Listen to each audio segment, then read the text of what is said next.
Thank you. How's everyone's show? Great. I see prompting that one. Yeah, you gotta force it. It's like, applaud me, applaud me. Hey there, everybody. Welcome to the Pathfinder RPG Q&A.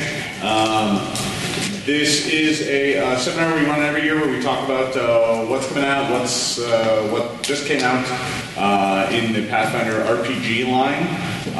We're going to chat a little bit about each one of the books here briefly, and then we'll open it up to questions. Really pretty straightforward. So before we begin, why don't we introduce ourselves? I'm Jason Bowman. I'm the lead designer at Paizo Publishing, and we are the rules team. Yes, except for Mark, who for some reason forgot he needs to be here. He's the new guy. He's the new guy. This will go on his permanent record. My name's Stephen Randy McFarland. I've been, I don't know, like forever. like, I don't know, 3 or 4 years or something. I started with doing freelance for Advanced Player's Guide, and I think I've worked on just about every single part of that book. Just about, yeah. I'm Logan Bonner. I've been at Paizo for about 2 years. I've been on the design team considerably shorter than that, so I'm the second newest member of the team. But I knew to be here. So. And our dubious new member, who apparently forgot he needs to be in a seminar right now, is Mark Cypher. He was our recent hire. He's a good egg, except for his lack of understanding timing. I'm going to give him no end. Oh, yeah. I mean, Logan was talking about that, right? Yeah. This is kind of odd, because I was like, oh, no, don't get on Mark's case too hard. But no, if he misses the seminar, that's it. It's on. All right. Mark Sector, please report for even worse duty. Ultimate Commoner. Yeah, that's right. We weren't supposed to talk about Ultimate Commoner. Whoops. It's a 700-page book. All right. You guys really want that, right? Yeah. Who wants Ultimate Commoner? 700 pages, none of the Commoner stat blocks? Okay, one follow-up question. Who wants to buy Ultimate Commoner? Mind you, it will be priced at $99.99. Mainly because of the mental anguish. All right. We'll start out here talking about the book that just came out briefly, and that's the Advanced Class Guide. I hope you guys have gotten a chance to pick it up here at the show, because I just was informed that we are sold out. Yeah. Shockingly, because we brought a lot. There was an awful lot. A sizable portion of the table downstairs was made up of boxes filled with the Advanced Class Guide, so now our table is no longer structurally sound. So, for those of you who bought it, thank you. Yeah, thank you. For those of you that didn't buy it here at the show, you can get it online, you can get it at your local game stores, you can get it everywhere now. It's released. And if you're a subscriber, you can still get it here. Yeah, we have your subscriber copies still held aside. And some of those we may actually release tomorrow. So if you didn't get one and you really want to grab one, stop by the Paizo booth sometime early tomorrow, and we might throw a couple more on the pile. Well, look at here. Everybody.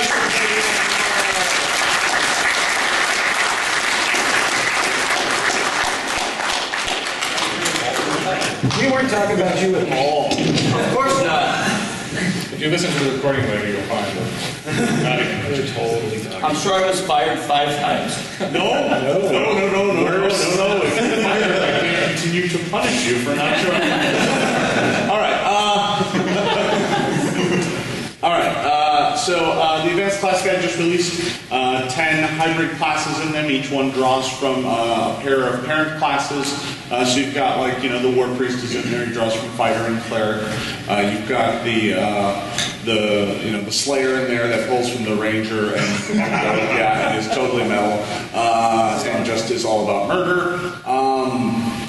So it has 10 classes. The Arcanist is a sorcerer wizard kind of blend of their spellcasting styles. each one of these classes takes a little bit from parent A, a little bit from parent B, and then blends them together with a new, unique kind of mechanic. So the War Priest, for example, is part fighter, gets some of the fighter bonus feats, can wear heavy armor, stuff like that. Takes some bits from the cleric, gets a 6th level spellcaster, has some divine touches, and then adds a new ability called Fervor and Sacred Weapon, which kind of makes it its own thing. So each one of these kind of plays that sort of game where it takes a little bit from one, a little bit from the other, and then adds new mechanics to make it all work together. The key to these is that each one kind of represents a multi-classing option that we considered something a lot of people would be kind of interested in, and it's a concept that you could immediately latch onto. Right? When you say War Priest, I think everybody has a basic understanding of what that is. Even if I say Blood Rager, which is not a thing, you go, it's a Blood Rager, so it's probably a barbarian, right? And he cares about blood, so he's probably a sorcerer. Ding, you are correct. So a lot of these are really easy to latch onto and fit seamlessly into your game. In addition to those, there's plenty of archetypes in the book. Each one of the new classes gets 4 pages of archetypes. Each of our existing classes gets 1 page of archetypes that allow them to play with a lot of the mechanics from the new classes in the book. So, for example, there's a wizard archetype that lets you play with some of the Arcanist's arcane reservoir, right? Even though you're a wizard. So lots of different ways you can play and toy around with some of the new pieces in this book. Obviously, there's a chapter on feats, there's a chapter on spells, there's a chapter on magic items. Each one of these is there to kind of fully flesh out the classes, give you all the options you need to make them a fully seamless part of your game. They're being kind of latecomers to everything, right? And the advanced players have been out for years now, so those classes have got a lot of support. But I don't want to go too much into these. How many people already own the advanced class guide at this point? Yeah. So when we're done here, read a bit, and we'll call that down. How many were at the intro to the advanced class guide seminar already and heard everything that Jason said? Yeah. So I'm not going to belabor it.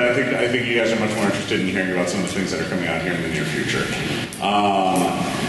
So the next book that comes out after the Advanced Class Guide is a book called Monster Codex. Monster Codex is really kind of our chance to make the GM's job easier. It's something we're constantly struggling to do. So for this book, we basically divide the book up into 20 sections. Each one of these sections takes one iconic monster, from trolls, frost giants, goblins, orcs, hobgoblins, each one of them, vampires, each one of them, that's one of my favorites actually, each one of them gives you, each one of these sections focuses on one of these monsters, and what it does is it gives you a bit more about their ecology and their backstory. It gives you 2 pages of new mechanics, so like new feats and spells and magic items, depending on the monster, possibly new archetypes, and then it gives you like 9 pages of stat packs using that monster, giving it various class levels, and kind of giving you different expressions. So let's say you wanted to run a game that was all about goblins, and you do, because goblins are fun little freaks. And you're like, you know what this could really use? A goblin riding a vulture. That's what I could use. Now you got to stat that up. That's a real pain. Takes up a bunch of your time. You don't just want to keep throwing wave after wave of ordinary goblins at the players. That's going to get boring real fast. So oftentimes when you pick some of these iconic monsters, and they are iconic, and you do want to use them, you often end up setting yourself up for a bunch of legwork. Well, we want to do that for you. So for example, if you're doing that goblin adventure, well, what a surprise. There's a goblin vulture pilot in there with his vulture. I think, what is he, a ranger? Alchemist. Was it alchemist? I think it has a new vulture rider archetype. Yes. Oh, that's right. It's an archetype. Yeah. Yeah. He can feed his extracts and stuff to the mouth. That's going to go over real well. I'm not too worried about it. Yes. Man. Oh, yeah. Can't wait. So yeah, there's a lot of really fun stuff in this book. For each one of the sections has some really cool, innovative, directions you might want to take the monsters. But they also have a bunch of the kind of things you need to make an adventure about these guys. So if you go to the fire giant section, which we previewed a bit at PaizoCon, there's fire giant scouts and there's a fire giant cavalier, I think, which is a terrifying concept.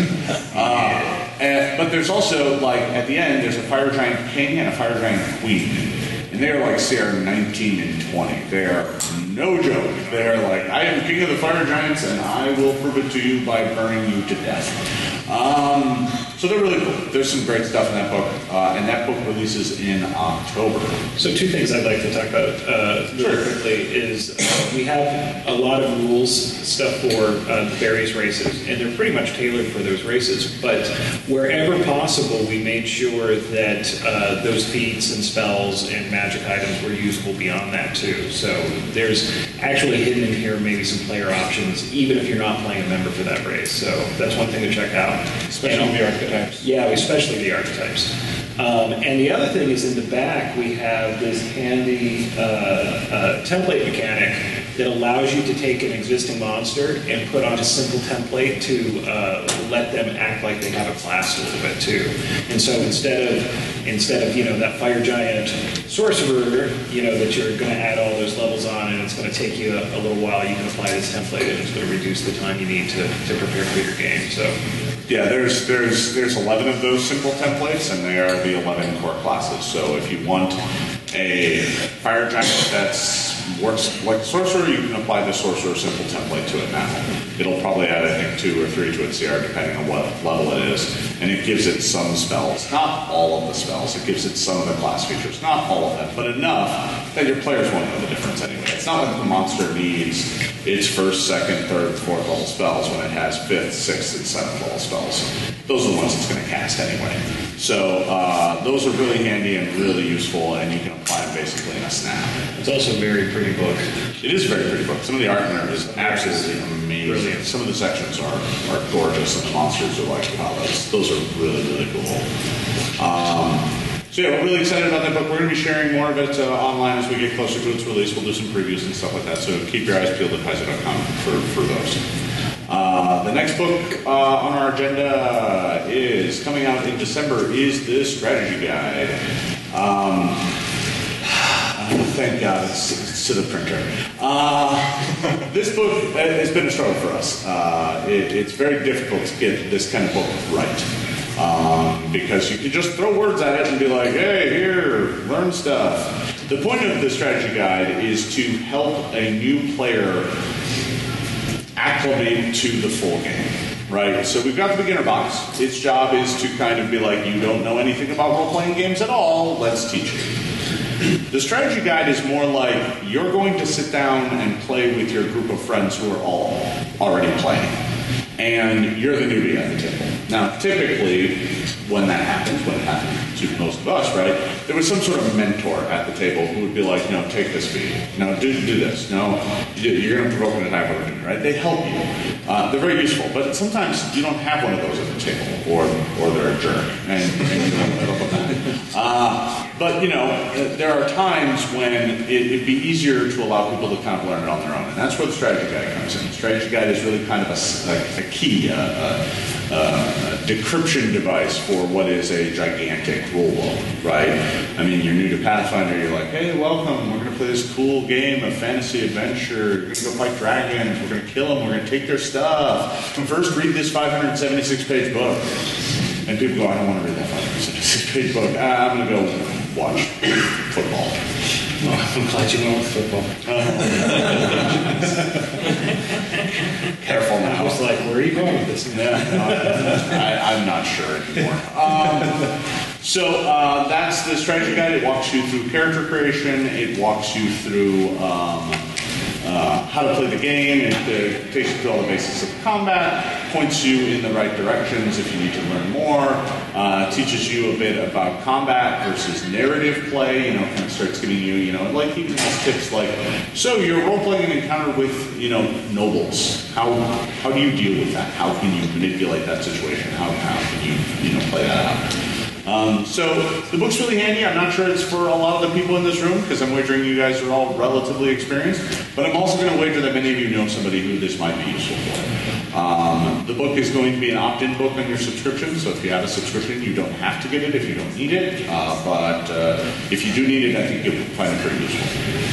So that's the strategy guide. That comes out in December. The next book up on the agenda is coming out in April, is Pathfinder Unchained. Pathfinder Unchained is basically us doing whatever the hell we want, and everybody else going, that's crazy, you can't do that. And we're like, shh, we're working. So this is kind of our chance to modify and tinker with parts of the game that most people would consider sacred, right? You know, it's like, you can't mess around with the action economy. That's crazy. That's the core of the entire game. You would screw up everything. You basically have to do everything all over again. Yeah, we're totally messing with the action economy. They weren't wrong when they said that. No, they weren't wrong. They weren't, exactly. They weren't wrong. We just don't care. You get that put on the back of the book. So how many of you were in the seminar where we talked about this? You just violated your NDA. You're really calling it out. Tell anybody, man. That was a trick. So one of the things that's going to be in this book. All right, Mark, you're on fire. So one of the things that's going to be in this book is we're going to take a look at some of the classes and do some revisions of them. Well, first of all, before I get too deep into this, how many people were just in the previous seminar where I just gave this exact talk?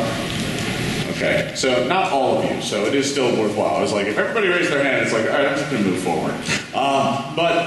So there's going to be some representations of various classes in this book. The Rogue's getting a redo. The current draft of that gives it this really cool kind of special ability where, like, whenever they sneak attack, they can apply conditions to people, and they're new conditions, too. They're not like, oh, it's just sickening. Although I think that is one of your options. But you can also put a condition on them that's just called hamper. And it basically cuts their speeds in half for a round, and they can't take 5-foot steps. And if you're a rogue, that's pretty useful. You stay right there. You're not going anywhere. I'm going to keep stabbing you. There's things that allow the rogue to get a bonus on his attack rolls. He can what's the word I use? It's like weaken their defenses. Yeah, you can weaken their defenses basically so that the rogue gets like a +4 bonus to hit them. And everyone else gets 2? Everyone else gets 2, yeah. So there's a bunch of kind of cool, fun mechanics in there for the rogue. We're doing the same thing to the barbarian. Both of these classes also have, a lot of talents. We're really looking at those again and kind of redoing them. I'll get to that a little bit here in a second. With the barbarian, we're doing it in such a way that you don't have to do a mountain of math every time you rage, because, that's not really very fun. It's like, I rage, I do math! I got to do that joke twice now. It wasn't as funny the second time, though, because most of them heard it. About to attack. Yeah. Maybe the math makes you angry. Well, I think that's the case, yeah. So that's certainly part of it, but another thing is we're looking at rage powers and making them less complicated and more like a suite that just turns on, and the moment it's on, it's on. It's not something you have to keep track of. Did I use that already this fight? Do I not get to use it this fight? So, for example, and I know this is not the greatest example because most people look at this rage power and go, why would anyone ever take Raging Swimmer? That's really stupid. I don't really care whether or not I'm better at swimming when I'm raging. Swim harder. But we're keeping it in just because we want to present everything again. But now it just gives you a swim speed. Ta-da! You rage. You know how to swim speed. Congrats. It's just easier to handle. It's easier to deal with at the table. You don't have to futz with more numbers, right? Raging Flyer is actually... Raging Flyer. What was the one that Eric wanted? Raging Pearl. Oh, yeah. What the hell is he doing? Yeah. Another thing that's an interesting change is getting temporary hit points now. Screw that con stuff. That's a pain in the ass. And which also means when your rage ends, you don't die. Those just disappear. They don't get siphoned off. So there's some fun stuff in there.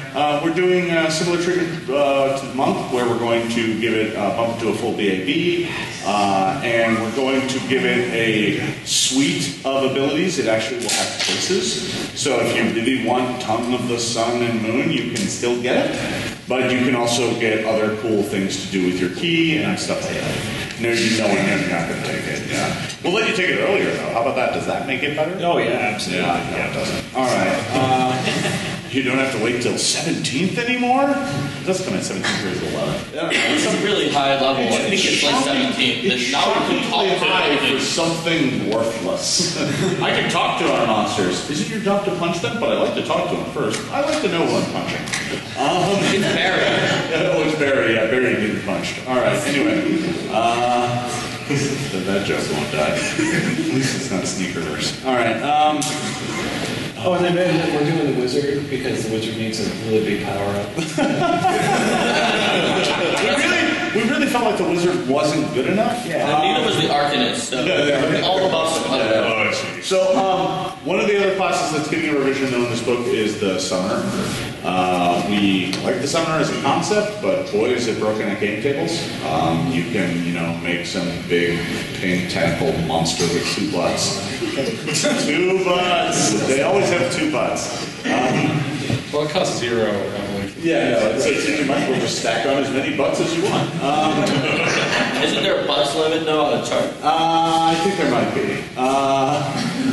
So stupid. All right. But no, what we're going to be doing is looking at the class so that, for example, with the summoner, when you first pick up your level of summoner and you get your Eidolon, you must pick an outsider type that it is then molded from. That'll help people understand what it is that you actually are and do. So it's like, I have a devil, I have an elemental. Right, you guys are different types of summoners. And what choice you make will flavor what abilities it gets. It will also silo out kind of what evolutions you can choose from. So that you can't make just, everybody makes this kind of raging tentacle pounce monster. I mean, that's kind of what people just use the summoner for. You won't really be able to necessarily do that anymore, but it'll get better in some ways and not as broken in some other ways. So we're going to work to balance the class back out. You have to take some defensive abilities, some offensive abilities. We're going to break that down. The class is still designed, that's the direction it's heading. In addition to those, the book is also going to contain, Unchained is going to contain a lot of other systems that's just us tinkering with rules and pieces of the rules that we couldn't otherwise mess around with. Either because they're part of the core game that's been around now since the beginning, or they're just something that's so experimental that we're like, we would never actually publish that as the new way something works, but we're willing to throw it out there and see what people think, and if they want to play with it, that's fine. I mean, like Words of Power is kind of like that, right? Where we're like, here's a system for doing magic entirely differently. This is not the core of magic. This is an optional system. If you want to play with it, play with it. If you don't, you don't have to. A lot of pieces of this book that do those sorts of things. So, for example, and I mentioned this in the previous seminar as well, there's going to be a system of kind of tactics and fatigue, where the fighting classes, anybody who wants to plug into the system, can end up with a fatigue pool, where they have this pool that refreshes between combats. It's basically how ready am I? And you can do special things in the fight by burning your fatigue and making yourself tired. And slowly, getting to the point where you actually are fatigued. And what things you can do are unlocked by what feats you have. So for example, this is going to be a really good thing for the fighter because he's got more feats than anybody else can shake a stick at. So, there might be something where you can burn some fatigue when you're using power attack to deal even more damage. Right? And that adds some fatigue on your character. You can't do it endlessly, but you can do it when you really need to. You can do that extra push. And this will give kind of our martial characters kind of an interesting bending and power-up that really the spellcasters, they can plug into it if they want, but they're mostly burning their feats on other stuff anyway, so they don't really get much use out of it. And their fatigue pool will be tiny compared to the martial characters, because it's based off your attack progression. No, it's based on your attack progression and your base attack bonus and your con mod, at least in the draft we're playing with right now. Yeah. And the other thing to buy into the system, it's basically a feat, right? But if you're one of those players or one of those groups that are like, oh, fighters really need help, right? And you just give it to them. Just give it to them, right? Yeah. And all of a sudden, it's the thing that fighters really like to play with, and other people can latch on. And to be honest, if you like the system, just let martial players have it, because it all unlocks based on what the majority are latched onto combat feats. So every time we get a combat feat, it's like, oh, there's this little thing that I can do on top of it. And what I think is the coolest thing about the fatigue system in like sort of meta play and inter-table dynamics is it takes a little while to catch your breath and get back your fatigue after a fight. And the spellcasters, their buffs are ticking, so you have to decide how long are you going to take. Are you going to take a little break? Your spells are going down, your fatigue is going up. It turns it into more of a balancing game instead of the one true way being like, run to the next room, kill them. No, we don't have any time. We needed a 5 minute per level shield is still going. Run. We just completed that super dungeon in 4 minutes and 3 rounds. Which is good because the buffs are all wearing off in 10, 9, 8. There they're gone. Good day, gentlemen. Let's go to sleep. I just woke up an hour ago. So that's my favorite part of the fatigue system. Yeah, if you're one of those gamers like me who really like to play the resource management game a little bit, and you used to gravitate towards spellcasters, you might want to take a look at this. Yeah, it'll be a lot of fun. So what I'm getting at here is that there's things in this book for basically everybody, right? Even though, I said we're revising these 4 classes, just because we're not revising a class doesn't mean we don't have things in this book that will tinker or toy with it. We just didn't feel that we had to tinker or toy with the core of the class to get at what we wanted to do. I'll go through a couple other examples just briefly to kind of illustrate what else is in here. There's a system for doing spell components differently. Most of the time it's like material components, yeah, blah, blah, blah. There's some words there. Who cares? It doesn't have a gold piece value attached. I don't care what it is. But what if instead there was a material component for each school of magic? And you had to have that material component on you when you cast the spell. And if you didn't use it, right, you could not use it, and your spell will be less powerful.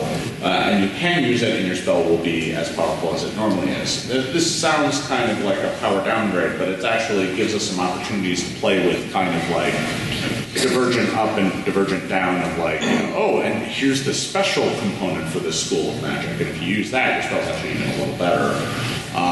So there's some interesting systems in here that we're going to allow you to play around with. There's a kind of revised version of magic items where the magic items themselves become more of a story piece and more critically important and less of a, here's a cloak that gives you a +1 bonus and that's it.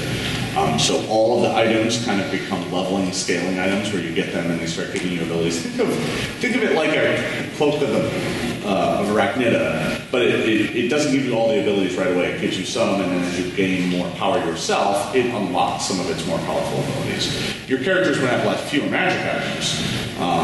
So for those of you kind of looking for a way to run a lower magic campaign, this might be a way to do that because your characters will only have a couple magic items. But they'll get more out of those magic items over time. In addition, there's an entire system on doing monsters differently that was written by Logan. Logan, why don't you talk about that for a minute or two? So how many of you have made your own monsters kind of from scratch? You know how you make the monster and then you look at the table of where its abilities are supposed to be and the numbers it's supposed to hit, and then you have to go back and change everything and fiddle with it a whole bunch? This system flips that. So instead, you pick the basic archetype of the monster, not rules archetype, but the theme of monster. That's going to tell you these are its numbers. These are its final numbers. And then you're going to pick a few combat options and things on top of that make it feel like the type of monster you want it to be, right? You pick the power attack option if you wanted to have a lower attack bonus but hit really hard. And you get, the immunities and stuff from its type and subtype, that sort of thing.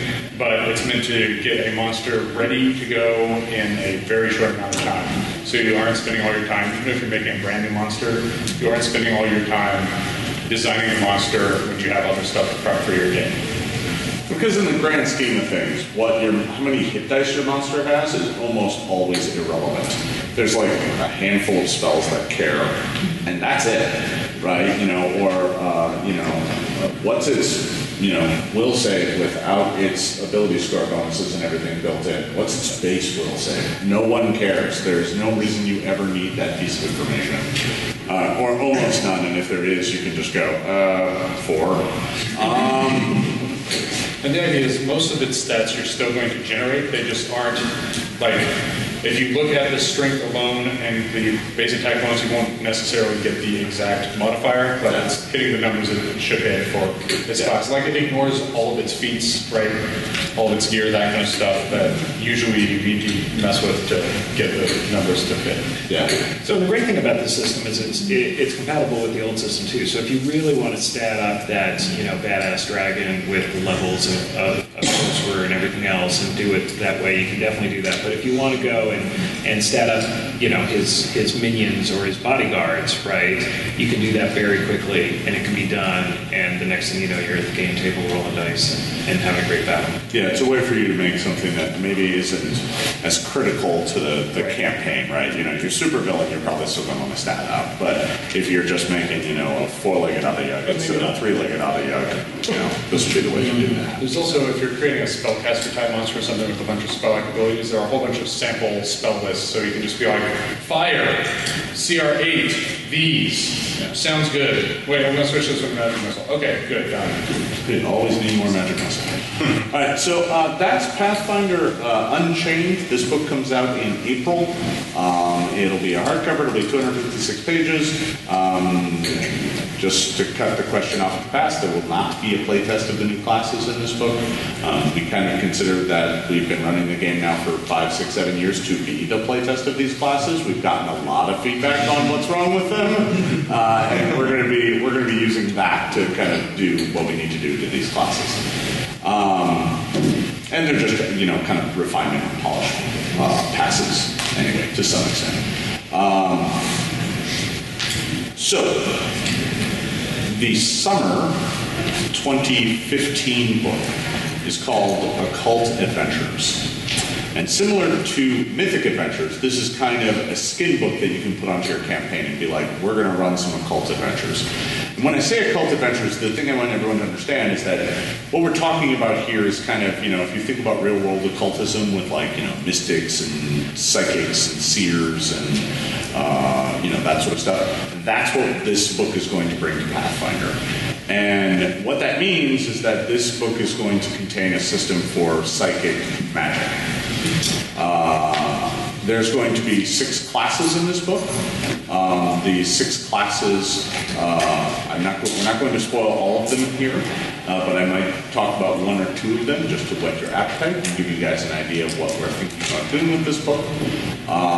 The 6 classes are each deal with psychic magic in one way, shape, or form or another, even if they're not all spellcasters.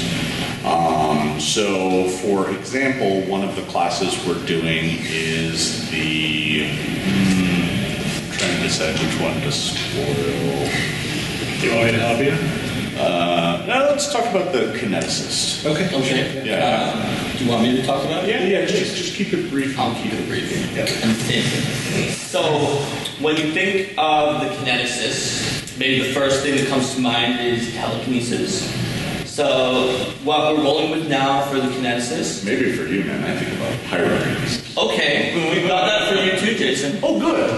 Pyrokinesis, hydrokinesis, aerokinesis. You're going to be messing around with stuff that you pull through from the ethereal plane, from the elemental planes, or even just throwing around these chairs at everybody. You don't need any spells. You can just blast it out. That's the kineticist. Yeah, the one thing that I think you'll find with the kineticist is that he's able to do these things over and over and over again. He does these knowledge. So if you're a pyrokineticist and you want to shoot rays of fire at people, we're going to let you shoot rays of fire at people all the live long. Yep. If you want to, you can try to burn yourself out a little bit, maybe get stronger blast. We're still working with that. But you want your basic fire blast? That's you. That's what you do. You just throw that at people. Sizzle everyone. I can burn all of you. So one of the things that was really interesting about this book is, there's a psionic system that's out there. It's in the OGL. Third-party publishers have done a great system with that. And we really took a look at that form of psychic magic, psionics in particular, and we're like, well, that's really cool, and it's out there, and folks have it. But we sort of wanted to reshape it into something that we thought was a little cooler, and going back into this really kind of esoteric stuff. So much so that our very good friend, resident expert, Brandon Hodge, took me to creepy restaurants and told me all about psychic phenomenon because, I'm a good rationalist. I'm like, oh, really? We're going to do all of this kind of stuff. And by the time I was done with dinner, I'm like, this is cool. This is really a lot of fun, and I think people are really going to enjoy it. So we wanted to rethink psychic magic. There were a couple of things about going back the psionic system that we didn't really want to have too strongly, which are that you have to learn, like everybody at the table kind of has to, or at least the GM has to learn another system. Yeah.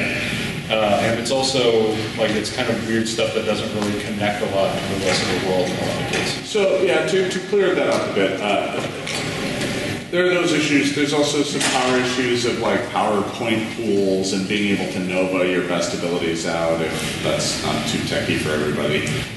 Those are things that I think are fine if your GM is game for that. They have to learn that system. Everybody has to learn that system. It's a perfectly fine system.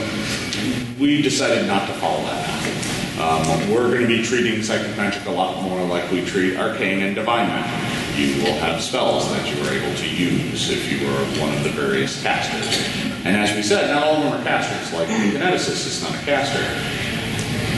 But your class... the spiritualist. The spiritualist. So the spiritualist actually is a caster. is a caster. He's actually a 6th level caster, and his whole thing is he's got one very emotional spirit that he can channel. And this is he keeps it sort of in his head, and it talks to him. It might argue with him, and it gives him some small bonus on knowledge or other skill sort of thing. But then he can focus to manifest it out into the real world, and it can come in two forms. One is incorporeal, where it can go around and it can do things like, my spell gets cast through my incorporeal spirit friend. And then he can push it even farther and make it ectoplasmic, which it has a bit of form. It can still sort of slide through walls if it wants to, but it can also attack its enemies. And so, and it can still channel his powers through it and everything else.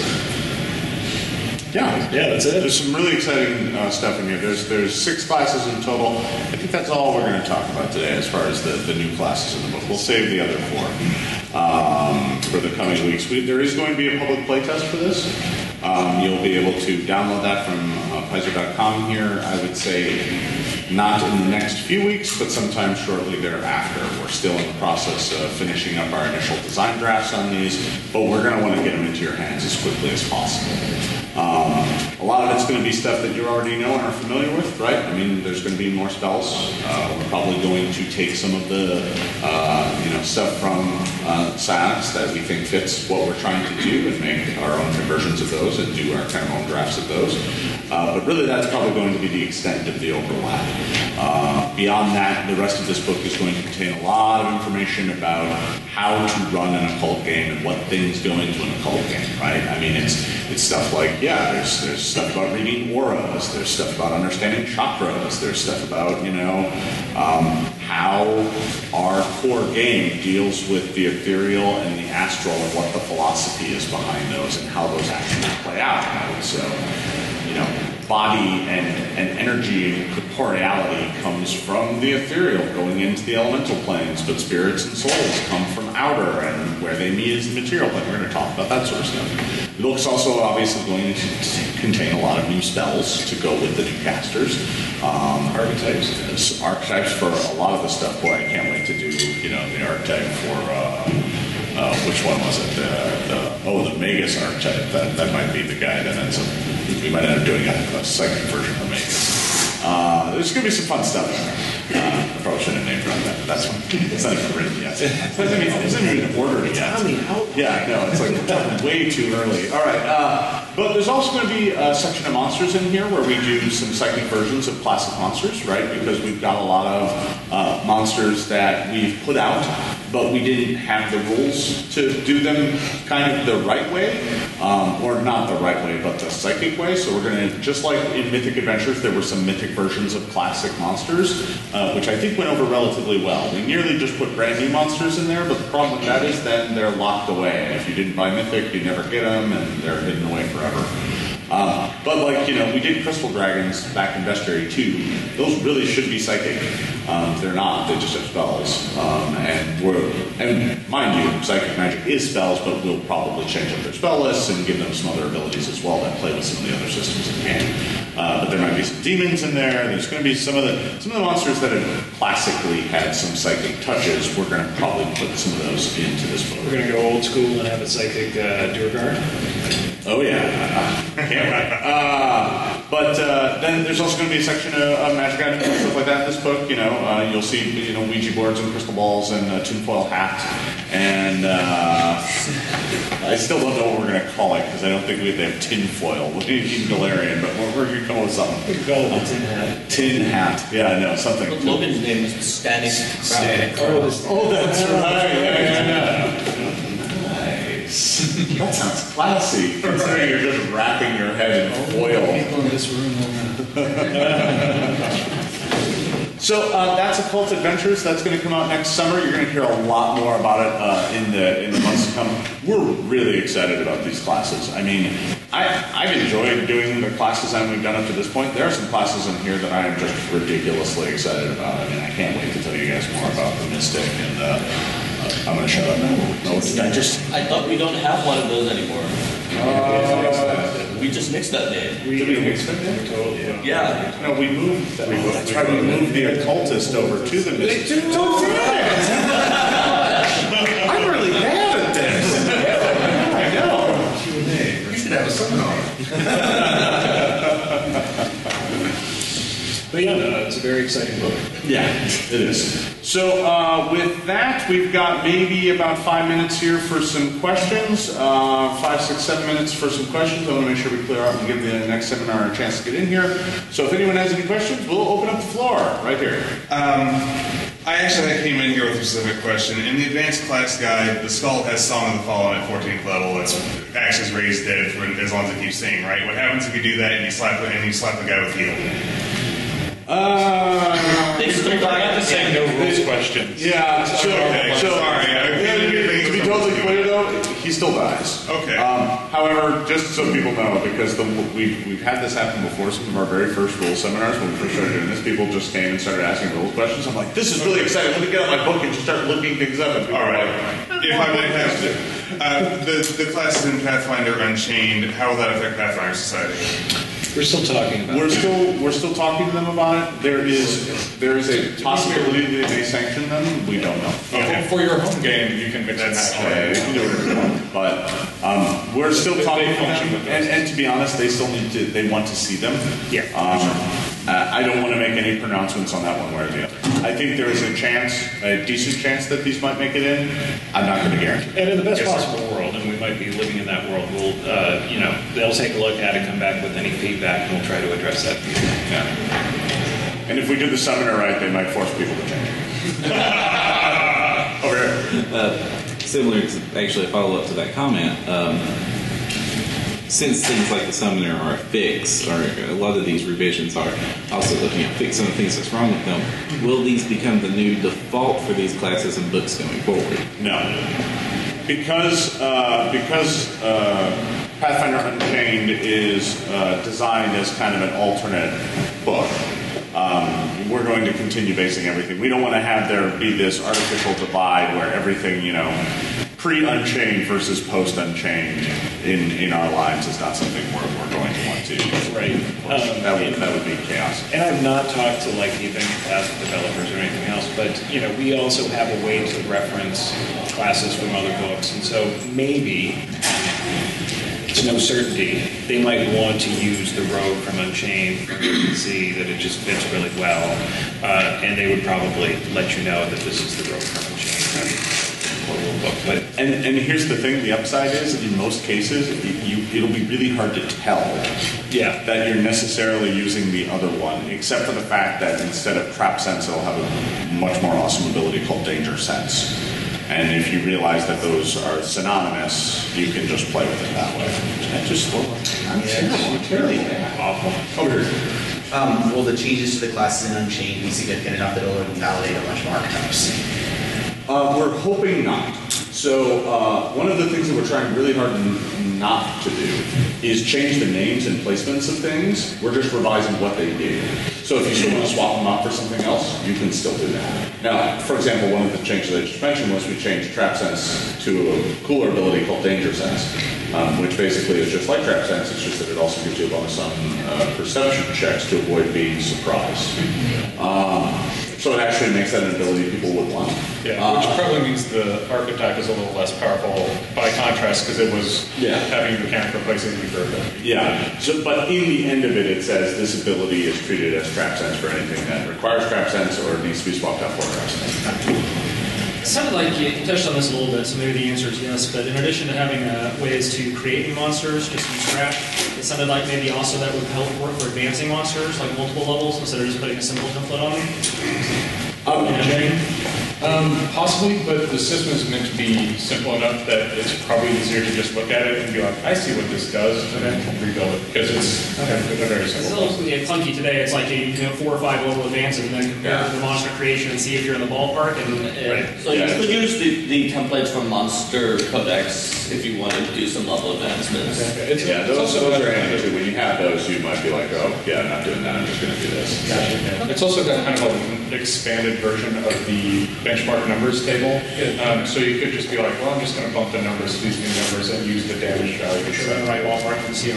Awesome. Thank you. Is there anything going to be to expand skills at all to make them useful or to make some of them more useful than Yes, others? a lot of things. Yes, as a matter of fact, we did a lot with skills. I'll spill the beans on this. One of the things we're doing is creating a 2-tier skill system in Unchained. And every class that, if you plug into the system and want to use it, every class gets 2 additional skill points. They get to spend all their skill points from their class on what we call adventuring skills. And then they get the 2 extra per level to sink into things like craft and linguistics and other, and a new cool skill that we're calling lore.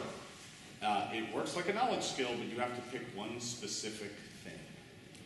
And that's a background skill. It's pretty open-ended, but like you want to be the fighter who's like, man, I know everything there is to know about owlbears, and the rest of the party goes, dude, that's kind of gross. It's like, no, I know everything about them, from their feathery fur to their roaring beaks. Next.